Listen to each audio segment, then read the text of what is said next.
मैं सबसे पहले हमारे रियासत कर्नाटक के चीफ मिनिस्टर वज़ीर आला साहब सिद्धारमैया साहब को मुबारकबादी पेश करता हूँ मरकज़ अहले सुन्नत जामिया हज़रत बिलाल की तरफ से। मेरा मकसद ये है कि जैसे ही रियासत कर्नाटक में कांग्रेस हुकूमत बरसर इक़्तिदार आई, रियासत कर्नाटक के तमाम मज़ाहिब के लोगों ने, चाहे वो हिंदू हों, मुसलमान हों, सिख हों, ईसाई हों, तमाम ने मेहनत करके दिन रात एक करके और नफ़रत के बाज़ार को ख़त्म करके मोहब्बत का बाज़ार जो खोला है, ये उसी की मोहब्बत का नतीजा कि कांग्रेस हुकूमत यहाँ पर जीती।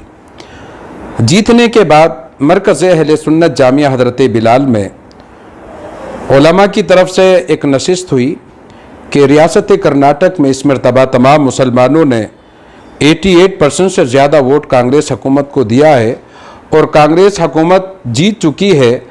अब हमको चाहिए कि हमें कांग्रेस हुकूमत से 5 बड़ी बड़ी मिनिस्ट्री लेनी चाहिए। ये पूरे कर्नाटक के मुसलमानों का, उलमा का और तमाम ज़िम्मेदारान अमायदीन की राय थी। तो जामिया बिलाल में एक मीटिंग की गई उलमा, सुन्नी उलमा बोर्ड के ज़रिए से, जिसमें रियासत कर्नाटक के वक्फ बोर्ड के चेयरमैन शाफी सादी साहब को भी बुलाया गया। और जैसे ही वो मीडिया के ज़रिए, सोशल मीडिया पर चीज़ आई कि जामिया हज़रत बिलाल में सुन्नी उलमा बोर्ड की तरफ से ये मुतालबा किया गया कि कांग्रेस हुकूमत 5 मुसलमान बड़े बड़े ओहदे मुसलमानों को दे और उसके साथ एक डिप्टी सीएम बनाया जाए।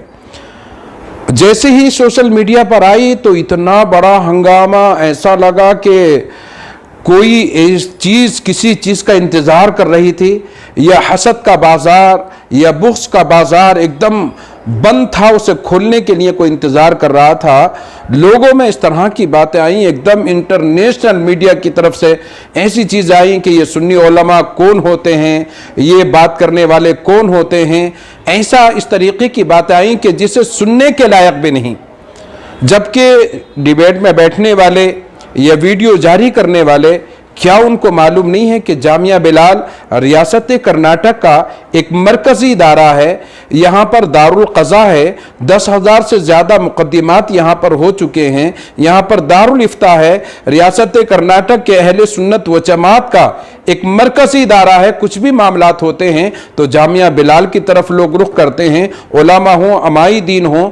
अब जामिया बिलाल में बैठकर हमने बात की तो लोग कहते हैं ये कौन होते हैं बात करने वाले। तो इस तरह की चीज़ें, हम इत्तेहाद चाहते हैं, हम अमन चाहते हैं। अब उसमें इत्तेहाद को तोड़ने की लोग बात कर रहे हैं जो बिल्कुल ख़त्म एकदम। मैंने सुना उसमें ये कहा गया कि ये लोग कौन हैं। कोई कहता है ये सुन्नी उलमा कब से पैदा हो गए, जबकि सुन्नी उलमा बोर्ड रियासत कर्नाटक में 84 से है। 1984 से ये सुन्नी उलमा बोर्ड काम कर रहा है और आज लोग कहते हैं कहां से पैदा हो गए। यानी कितना जुमला एक उलमा के लिए गलत इस्तेमाल किया गया। अरे भाई, हर बच्चा अपने माँ के पेट से पैदा हुआ होता है और उलमा के ऊपर ये तंज कर देना कि ये सुन्नी उलमा कहां से पैदा हो गए। अब वहां से गया ये कौन है, अब ये यूपी बिहार के लोग आ गए। अब मुझे समझ में नहीं आता वहां पर कौन लोग बैठे थे, वहां पर कौन बैठे हुए थे। चेयरमैन जामिया हज़रत बिलाल के चेयरमैन अलहाज अमीर जान साहब बैठे थे, वो तो यहीं के हैं, उनकी खिदमत लोग जानते और पहचानते हैं। वो इदारे शरिया कर्नाटक के सदर हैं, वहाँ पर बैठे थे। वहाँ पर मैं बैठा था। जहाँ तक मेरा ताल्लुकात है, मैंने तो आंखें यहीं खोली हैं, होश यहीं संभाला है। बेंगलोर में मैंने तालीम हासिल की है, जामिया बिलाल में 22 साल से मैं खिदमत अंजाम दे रहा हूँ। कौन यूपी बिहार के बैठे थे मुझे समझ में नहीं आता। ये उस चीज़ को कमज़ोर, एकदम लोग कमज़ोर कर देते हैं कि ये यूपी बिहार के लोग थे। तो मैंने अब्दुल रज़ाक साहब के मैंने डिबेट को सुना। मैं यहाँ पर किसी को दबाने की बात या किसी को गिराने की बात नहीं कर रहा हूँ। उन्होंने कहा कि ऐलान किया गया कर्नाटक हिजाब के मामले को लेकर, कहा गया कि कर्नाटक बंद, तो तमाम कर्नाटक बंद हो गया। मैं अब्दुल रज़ाक साहब से पूछना चाहता हूं, क्या आपको तफसीलात मालूम नहीं है कि जब कर्नाटक बंद हुआ तो उसमें ताईद जामिया हज़रत बिलाल की थी। मैं वाज़े तौर पर बोलना चाहता हूं कि जितने भी सियासतदान हैं कर्नाटक के मुसलमान, उसमें 1-2 को छोड़कर जितने भी थे वो उस कर्नाटक के बंद के हिमायत में नहीं थे, वो तमाम उसकी मुखालिफत में थे।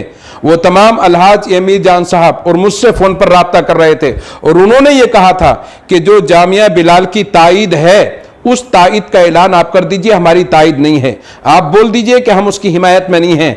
अब उनका भी मकसद, सियासतदानों का मकसद गलत नहीं था।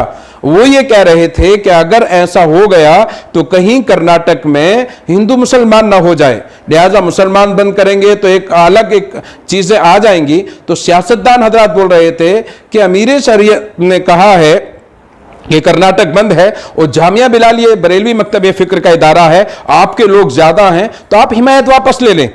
ये मौलाना मकसूद इमरान साहब से बातचीत मेरी हो रही है, रात के 1 बजे तक अलहाज अमीर जान साहब के घर के सामने 30 से ज़ायद मीडिया वाले खड़े हुए हैं और वो इंतज़ार कर रहे हैं कि जामिया बिलाल की तरफ से एक आधे मिनट का ऐलान आ जाए कि हमें इसकी तायीद नहीं करेंगे। हम सियासतदानों के फ़ोन आ रहे थे, लेकिन हमने कहा नहीं, ये मिल्लत का मामला है, ये समाज का मामला है, ये हमारी कौम का मामला है, ये इत्तेहाद का मामला है। जब ऐलान कर दिया गया तमाम ने तायद के साथ कि कर्नाटक बंद है तो कर्नाटक बंद रहेगा, हम तायद में हैं। तो आखिर तक ये मामला रात के 1 बजे तक रहा। अब कोई बैठकर सिर्फ एक मसलक की बात करे या एक शख्स की बात करे तो वो चीज़ें गलत हैं। जामिया बिलाल एक मरकजी इदारा है, हम मीडिया के सामने नहीं आते हैं, हम खामोशी के साथ काम करना चाहते हैं। लेकिन अगर एक जामिया बिलाल में अगर कोई मुतालबा किया गया और उसको मजाक उड़ाने की बात, यानी ऐसा मजाक उड़ाने की कोशिश की गई, तो मुंह में जबान हम भी रखते हैं, हम भी कुछ बोलना जानते हैं। हमारे भी उस मौके पर पूरे रियासत कर्नाटक के दारुल क़ज़ा, हमारी दारुल क़ज़ा मरकजी दारुल क़ज़ा जामिया बिलाल में है, हमारी शाखें हैं, पूरे कर्नाटक में हमारी ब्रांच है। पूरा कर्नाटक जामिया बिलाल को अपना मरकज मानता है।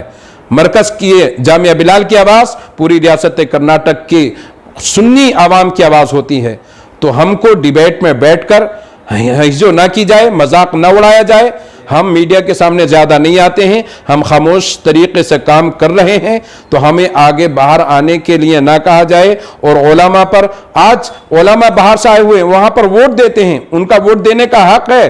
रियासत कर्नाटक हुकूमत ने उनको इजाज़त दी, आपका वोट है, आप वोट डालेंगे। अब एक इंसान वोट हुकूमत कर्नाटक में डालता है और उसको यूपी वाला, बिहार वाला, यहाँ वाला, वहाँ वाला कहकर ये क्या करना चाहते हैं? ये कुछ भी नहीं है, सिर्फ कमज़ोर करने की बातें कही जाती हैं। तो मैं कहूंगा, जो लोग डिबेट में बैठकर बात करते हैं, आप सामने बैठकर बात करें, हम उनसे बात करने के लिए तैयार।